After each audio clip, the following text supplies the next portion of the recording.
दोस्तों हम सबके पास कहीं न कहीं से पैसे आते हैं। कुछ लोग बिज़नेस पर्सन्स हैं, कुछ लोग जॉब करते हैं सैलरी के लिए और बच्चे भी तो अपने पेरेंट्स से पॉकेट मनी लेते हैं ना। फिर पॉकेट मनी आने के बाद ध्यान से प्लानिंग करते हैं कि ₹500 मिले हैं मुझे, महीने भर चलाने हैं, दोस्तों की मैं चीज़ खाऊँगा, दोस्त का बर्थडे है उसे गिफ्ट भी देना है और अपने लिए एक बढ़िया-सा प्रोडक्ट भी ऑर्डर करूँगा। तो ये प्लानिंग जो हो रही है यहाँ पे, ये है फाइनेंशियल प्लानिंग। मेरे पास कितना पैसा आया, कहाँ-कहाँ खर्च करना है, ये होता है बजट तैयार करना। अब ये तो हो गई माइक्रो लेवल की बात। मैक्रो लेवल में एक बड़े स्तर पर देश को आगे बढ़ाने के लिए एक यूनियन बजट कंट्री के लिए अटमोस्ट इम्पोर्टेंस रखता है कि इस साल हमारी कंट्री कितना रिवेन्यू कमाएगी और कितना एक्सपेंडिचर यानी खर्चा करेगी अलग-अलग सेक्टर्स में। हेलो दोस्तों, मैं विशु सैनी आज आपके लिए लाया हूँ इस बार के इंडियन बजट 2022 टू 23 पे बहुत खास वीडियो। कैसे इस बार का बजट हमारी कंट्री की ग्रोथ में बहुत ज़्यादा इम्प्रूवमेंट लाएगा और इंडिया अपने ड्रीम $5 ट्रिलियन इकोनॉमी तक पहुंचने के कितना करीब आ गया है। दोस्तों, इंडिपेंडेंट इंडिया का पहला बजट फाइनेंस मिनिस्टर आर के शनमुगम चेट्टी ने प्रेजेंट किया था 26 नवंबर 1947 में और तब से लेके अब तक इंडिया ने बहुत फास्ट ग्रोथ दिखाई है, इतनी कि इंडिया को फास्टेस्ट ग्रोइंग ट्रिलियनियर इकोनॉमी का टाइटल भी मिला है। मिनिस्टर मोरारजी देसाई ने इंडियन हिस्ट्री में 10 बजट्स प्रेजेंट किए हैं। हाईएस्ट बजट काउंट का रिकॉर्ड इन्हीं का है। दोस्तों, 1999 तक यूनियन बजट फरवरी के लास्ट वर्किंग डे को शाम 5 बजे अनाउंस किया जाता था। ये प्रैक्टिस ब्रिटिश कॉलोनियल पीरियड से ही चलती आ रही थी और इसका एक रीजन ये भी था कि 1990s तक के सभी बजट्स टैक्स बढ़ाने की बात करते थे। तो शाम 5 बजे के टाइम की वजह से प्रोड्यूसर्स और टैक्स कलेक्टिंग एजेंसीज को रात भर का समय मिल जाता था प्राइसेस चेंज करने के लिए। बट 1999 में फाइनेंस मिनिस्टर यशवंत सिन्हा ने इस रिचुअल को बदलते हुए बजट का टाइम सुबह 11 बजे का कर दिया और फिर दोबारा से 2016 में एफएम अरुण जेटली ने बजट की डेट फरवरी के लास्ट वर्किंग डे से चेंज करके 1 फरवरी कर दी थी।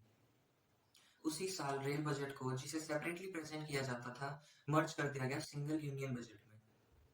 1 फरवरी को बजट प्रेजेंट करने के बाद इसे लोकसभा से पास करना पड़ता है सो दैट 1 अप्रैल को बजट इफेक्ट में लाया जा सके। दोस्तों, 1 अप्रैल से ही इंडिया का फाइनेंशियल ईयर स्टार्ट होता है। तो 1 फरवरी को बजट अनाउंस करने का रीजन यही था ताकि इसे मटेरियलाइज करा जा सके फाइनेंशियल ईयर स्टार्ट होने से पहले। तो दोस्तों, ये थी history of budget. Now it's time for highlights and analysis of Indian budget 2022 to 23। 1 फरवरी 2022 इंडिया की second female finance minister Nirmala Sitharaman ने दूसरी बार पेपरलेस फॉर्मेट में बजट प्रेजेंट किया। उन्होंने made in India tablet use किया। आप फोटोज में भी देख सकते हैं, पार्लियामेंट में उनके हाथ में एक टैबलेट बाही खता स्टाइल रेड पाउच में रैप था। उन्होंने कोविड रिस्ट्रिक्शंस की वजह से टैबलेट का यूज किया और गवर्नमेंट प्रोग्राम डिजिटल इंडिया को प्रमोट करने के लिए भी। तो दोस्तों, स्पीच के स्टार्टिंग में हमारी कंट्री की स्ट्रॉन्ग टफनेस और कैपेसिटी के बारे में बात की गई, जिस वजह से इंडिया ने बहुत तेजी से शार्पली रिकवर किया है पेंडेमिक के बाद। और एस्टिमेट्स के अकॉर्डिंग इस साल इंडिया की इकोनॉमी 9.2% से बढ़ेगी, जो बाकी सभी बड़े देशों से सबसे ज्यादा है। एंड ऑफ कोर्स, इंडिया को इसी वजह से तो इतने सालों से फास्टेस्ट ग्रोइंग इकोनॉमी कहा जाता है। $5 ट्रिलियन इकोनॉमी तक पहुंचने के लिए ये जरूरी भी है कि इंडिया हर साल अबव 8% का ग्रोथ टारगेट रखे। इस साल के लिए जीडीपी ग्रोथ के एस्टिमेट्स तो बहुत अच्छे हैं। दोस्तों, आजादी के बाद ये इंडिया का 75th ईयर है। वी आर मार्किंग आजादी का Amrit Mahotsav and have entered अमृत काल। अमृत काल इंडिया 100 तक पहुंचने के लिए जो 25 साल का समय बचा है उसे कहा गया है। अमृत काल के गोल्स यहाँ प्रेजेंट किए गए हैं। ग्रोथ पर, एम्प्लॉयमेंट बढ़ाने और पॉवर्टी कम करने पर फोकस किया जाएगा। अलग अलग सेक्टर्स में टेक्नोलॉजी प्रमोट की जाएगी और क्लाइमेट एक्शन पर भी इंडिया फोकस करेगा। और यहाँ गवर्नमेंट पब्लिक इन्वेस्टमेंट बढ़ाने की बात भी कर रही है। दोस्तों, एक बहुत बड़ा प्रोजेक्ट पीएम गति शक्ति नेशनल मास्टर प्लान स्टार्ट किया जाएगा, जिसमें गवर्नमेंट 7 सेक्टर्स पर ध्यान देगी, जिन्हें इस प्लान के 7 इंजन्स भी कहा गया है। Roads, railways, airports, ports, mass transport, waterways and logistic infrastructure. ये master plan world class infrastructure पर ध्यान देगा। इस साल 25,000 किलोमीटर के नेशनल हाईवेज बनाए जाएंगे सो दैट ट्रैवल करना आसान और जल्दी हो पाए, ट्रांसपोर्टेशन जल्दी हो पाएगा। सिंगल लॉजिस्टिक प्लेटफॉर्म मिल पाएगा बिजनेस ऑपरेटर्स को so that data easily exchange हो सके और गुड्स का मूवमेंट आसानी से हो पाए। रेलवेज के जरिए पार्सल मूवमेंट स्टार्ट होगा। वन स्टेशन वन प्रोडक्ट का कॉन्सेप्ट बिजनेसेस और सप्लाई चेन्स को काफी एडवांटेज देगा। 2000 किलोमीटर का रेलवे नेटवर्क कवच वर्ल्ड क्लास टेक्नोलॉजी के अंडर आएगा और अगले 3 साल तक new generation Vande Bharat trains develop और मैन्युफैक्चर की जाएंगी जो पैसेंजर एक्सपीरियंस इंप्रूव करेंगे और एफिशिएंटली एनर्जी यूटिलाइज करके ये ट्रेन्स चलाई जाएंगी। दोस्तों, रेलवेज में बहुत अच्छी ग्रोथ आपको मिलने वाली है। गवर्नमेंट ने बहुत एफिशिएंटली यूज किया है पैसे को रेलवे सेक्टर में। मेट्रो सिस्टम को भी इनोवेटिव वे में जल्दी से जल्दी इम्प्लीमेंट किया जाएगा और मेट्रो सिस्टम के डिजाइन्स सभी सिविल स्ट्रक्चर्स को और एनहांस करेगी गवर्नमेंट नई टेक्नोलॉजी के साथ। पहाड़ी एरियाज को अच्छे से कनेक्ट करने के लिए भी रोड्स बनाए जाएंगे ताकि कम्युनिकेशन ऐसी जगहों पर बना रहे। तो दोस्तों, पीएम गति शक्ति प्लान के अंडर आप सभी ट्रांसपोर्टेशन सिस्टम को काफी डेवलप और मॉडर्न होते हुए देखोगे और ये बहुत जरूरी भी है क्योंकि इंफ्रास्ट्रक्चर और वेल डिफाइंड सिस्टम एक कंट्री का सीधा असर डालता है टूरिज्म पे। इंडिया के प्राइमरी सेक्टर एग्रीकल्चर में भी हम टेक्नोलॉजी का प्रमोशन देख सकते हैं इस साल के बजट में। केमिकल फ्री नेचुरल फार्मिंग को प्रमोट किया जाएगा और ये तो जितना हो सके उतना जल्दी होना चाहिए क्योंकि सिटीजन्स की हेल्थ कंट्री के फ्यूचर पर असर डालती है। हमारे किसानों को हाईटेक सर्विसेज मिलेंगी, खेतों में ड्रोन्स का यूज किया जाएगा क्रॉप्स को संभालने और न्यूट्रिएंट स्प्रे करने के लिए और एग्रीकल्चरल स्टार्टअप्स की फाइनेंसिंग के लिए भी गवर्नमेंट फंड्स देगी। दोस्तों, एजुकेशन में गवर्नमेंट ने वोकेशनल कोर्सेज प्रमोट किए हैं क्रिटिकल थिंकिंग और क्रिएटिविटी के लिए। हाई क्वालिटी ई कंटेंट बनाया जाएगा हर लैंग्वेज में डिजिटल टीचर्स की मदद से और one class one TV channel program expand कर दिया जाएगा 200 टीवी चैनल्स तक। इससे हर स्टेट को अपनी अपनी लैंग्वेज में फर्स्ट टू 12th क्लास तक एजुकेशन मिल पाएगी। बट आई थिंक कि एजुकेशन सेक्टर में अभी भी बहुत चेंजेस लाना बाकी है। दोस्तों, डिजिटल हेल्थ इकोसिस्टम तैयार किए जाएंगे और मेंटल हेल्थ प्रोग्राम भी लॉन्च किए जाएंगे काउंसलिंग के लिए। ये एक अच्छा स्टेप है क्योंकि पिछले 2 सालों में पेंडेमिक ने बहुत लोगों की मेंटल हेल्थ पर असर डाला है और गवर्नमेंट की तरफ से मेंटल हेल्थ काउंसलिंग लोगों के लिए अच्छी हेल्प साबित होगी। आंगनवाड़ीज को अपग्रेड किया जाएगा सक्षम आंगनवाड़ीज में। 3.8 करोड़ घरों में पानी पहुंचाया जाएगा अंडर द स्कीम हर घर नल से जल। पीएम आवास योजना के अंडर 80 लाख घर बनवाए जाएंगे। रूरल एरियाज के डेवलपमेंट पर ध्यान दिया जाएगा। सभी पोस्ट ऑफिसेज एक सिंगल बैंकिंग सिस्टम के अंडर आएंगे और 75 डिस्ट्रिक्ट्स में डिजिटल पेमेंट्स प्रमोट करने के लिए बैंकिंग यूनिट्स बनाई जाएंगी। दोस्तों, अब जो लोग ज्यादातर बाहर की कंट्री में ट्रेवल करते हैं उन्हें ई पासपोर्ट्स देखने को मिलेंगे जिनमें चिप हुआ करेगी inspired by future technology. This is also a good step taken for नया भारत।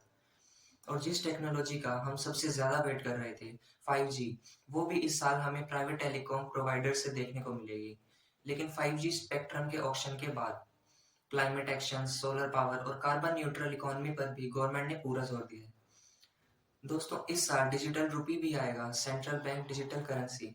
मैंने पिछले ही महीने वीडियो में कहा था कि सेंट्रल बैंक्स डिजिटल करेंसी की शुरुआत करेंगे और गवर्नमेंट पॉलिसीज अकॉर्डिंगली सेट करी जाएंगी। दोस्तों, वो वीडियो जरूर देखना, बहुत इंफॉर्मेटिव वीडियो है। Now what about taxes? दोस्तों, गवर्नमेंट ने वर्चुअल डिजिटल एसेट्स जैसे बिटकॉइन और इथेरियम पर 30% का इनकम टैक्स लगाया है। फाइनेंस मिनिस्टर ने बताया कि करेंसी को तभी करेंसी कहेंगे जब सेंट्रल बैंक उसे इशू करेगा, even if it's crypto. But crypto currency की लीगल पोजीशन क्लियर नहीं है।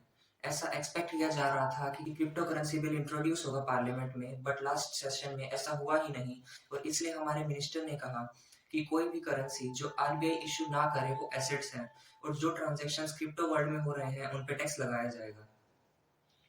दोस्तों, इंडिया में क्रिप्टो के 20 मिलियन यानी 2 करोड़ इन्वेस्टर्स हैं जिनकी एस्टिमेटेड इन्वेस्टमेंट $10 बिलियन है। गवर्नमेंट को टैक्सिंग पॉलिसी की वजह से तो काफी फायदा होने वाला है। गवर्नमेंट ने स्टार्टअप्स के लिए टैक्स रिलीफ देते हुए टैक्स इंसेंटिव का 1 साल और बढ़ा दिया है। डिसेबल्ड लोगों को टैक्स रिलीफ मिला है। टैक्स पेयर्स को रिटर्न फाइन अपडेट करने के लिए 2 साल का टाइम दे दिया है।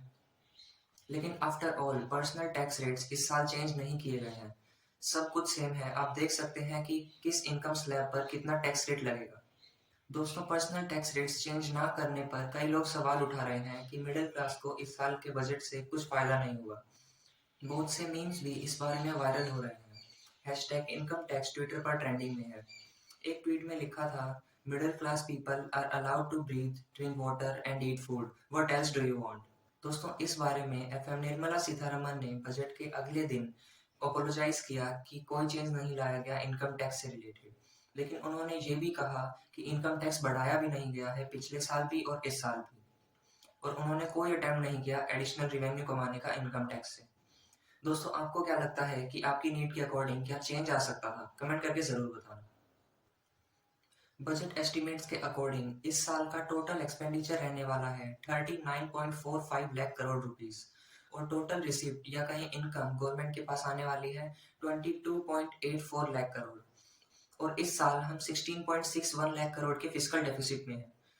फिस्कल डेफिसिट वो सिचुएशन है जब गवर्नमेंट एक साल में ज्यादा स्पेंड करती है और रिवेन्यू कम कमाती है, और इसलिए डेफिसिट का जो अमाउंट है ये गवर्नमेंट बोरोइंग्स, डिसइन्वेस्टमेंट, लोन्स और अदर लाइबिलिटीज से कवर करती है। दोस्तों आप चार्ट में देख सकते हो रिवेन्यू गवर्नमेंट के पास कहाँ कहाँ से आने वाला है। यहाँ फिस्कल डेफिसिट है, इसलिए बोरोइंग्स एंड अदर लाइबिलिटीज से गवर्नमेंट सबसे ज्यादा 35% इनकम लेगी। फिर 15% कॉर्पोरेशन टैक्स और इनकम टैक्स से, जीएसटी से 16%। और ये चार्ट है रुपी गोज टू, पैसे कहाँ कहाँ लगने हैं, यानी एक्सपेंडिचर जो सबसे ज्यादा इंटरेस्ट पेमेंट में लगेगा 20%। फिर बजट में जो स्कीम्स आपको बताई थी उनमें 15 और 9%, सब्सिडीज में 8%, डिफेंस में 8%।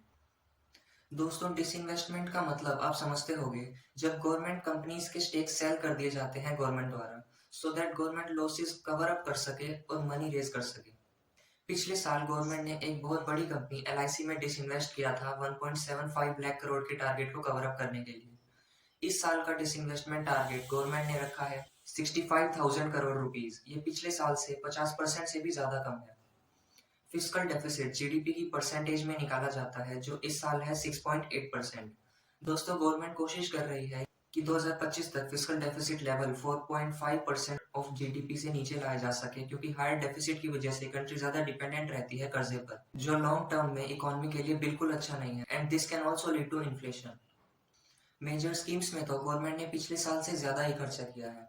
अब अगर हम मिनिस्ट्री वाइज एलोकेशंस देखें तो सबसे ज्यादा फंडिंग यहाँ मिनिस्ट्री ऑफ डिफेंस को मिली है, मोर देन 5 लाख करोड़। और आगे हम यही उम्मीद करेंगे कि इंडिया की पावर और डिफेंस सिस्टम दूसरी पावरफुल कंट्रीज को भी पीछे छोड़ दे। दोस्तों कुछ आइटम्स मैं आपको बताता हूँ जो सस्ते हो जाएंगे।